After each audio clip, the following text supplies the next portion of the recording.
Police and demonstrators clashed in dozens of cities across the U.S. on Saturday during another night of protests in response to the death of George Floyd. At least one person is dead after being shot in Indianapolis. Police are investigating whether the incident was connected to demonstrations in the city. In Los Angeles, protesters blocked the 110 freeway downtown and were seen breaking windows of stores at the Grove Mall. Floyd, 46, died after being arrested in Minneapolis on Monday. A video shows a police officer kneeling on his neck for at least 7 minutes while Floyd is heard saying he cannot breathe. That police officer was arrested Friday and charged with third-degree murder and manslaughter. 3 other officers were present but have not been charged. All 4 were fired. Overnight curfews were enacted in several cities nationwide, including Chicago, Atlanta, Los Angeles, Louisville, San Francisco and Denver, as authorities sought to stem any violence.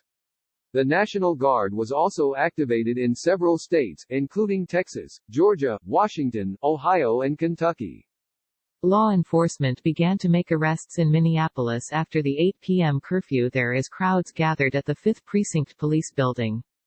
Paul Schnell, the state corrections commissioner, said at a Saturday night press conference that an official count of arrests was not yet available but that authorities were committed to do whatever it takes to bring order. Former Vice President and presumptive Democratic presidential nominee Joe Biden released a statement early Sunday morning condemning the violence and urging Americans to take care of each other. Protesting such brutality is right and necessary. It's an utterly American response, he wrote. But burning down communities and needless destruction is not. Biden added, the act of protesting should never be allowed to overshadow the reason we protest.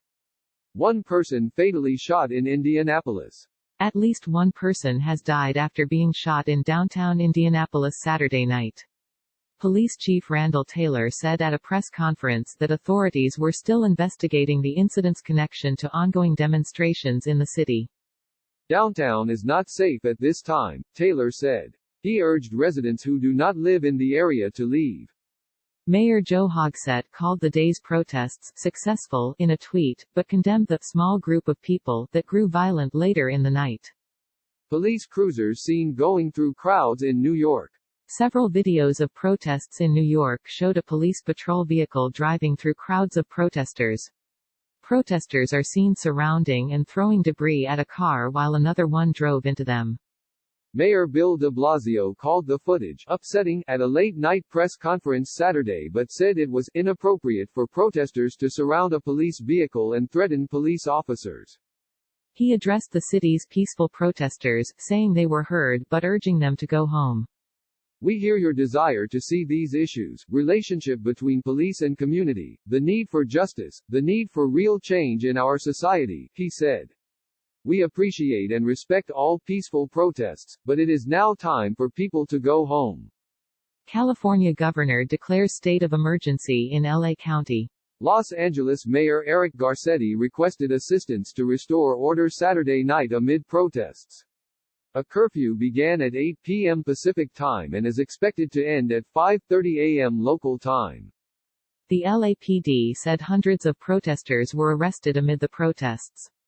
An unlawful assembly was declared in the Mid-Wilshire area and businesses were asked to close. Protesters blocked the 110 freeway in downtown LA and videos taken at protests showed looting and broken windows at stores in the Grove Mall. Garcetti urged protesters to take a breath and step away at a press conference. He asked residents to go home and protest peacefully at a later time. Governor Gavin Newsom announced the National Guard would be deployed to Los Angeles and proclaimed a state of emergency in Los Angeles County. This is a developing story. Some things reported by the media will turn out to be wrong. We will focus on reports from officials and other authorities, credible news outlets and reporters who are at the scene. We will update as the situation develops.